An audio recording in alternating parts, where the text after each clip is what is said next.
मैं ससुराल से आ गई हूँ, थोड़ी देर में गिलास पानी लेकर सबसे मिलो।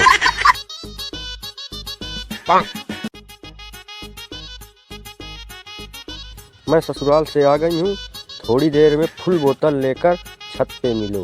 ओए होए। मैं ससुराल से आ गई हूँ, थोड़ी देर में चखना लेकर छत पर मिलो।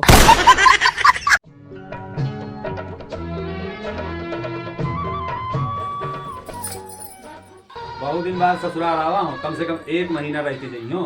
सुना अम्मा की तबीयत खराब है तो उनकी देखभाल करी जा घरे अम्मा की देखभाल करा जा मैं 4 दिन में आ जाऊँ। नहीं बिल्कुल सही है, तो कहा थिया मैं जा तो घरे और मैं वो देखने सुनिए तो 5-4 दिन आराम से रह के अपने के बाद आए। ठीक ख्याल रखा थे हमारी अम्मा के, मान गए पुताऊ हो तो इतना नहीं। रुको जरा सबर करो। वो मौका जल्दी से दूध चखने नमकीन दे।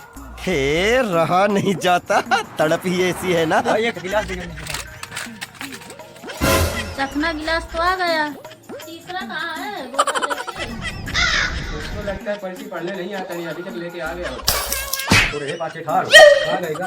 हां जल्दी जल्दी पैक बनाओ, बहुत दिन में पार्टी करने को मिला है।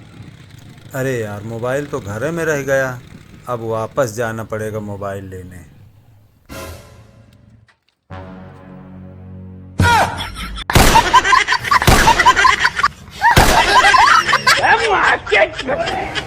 तेरी बहन का हट बे। कौन है तू? हट। बस ये आया सब करें आई है पार्टी। अरे मिला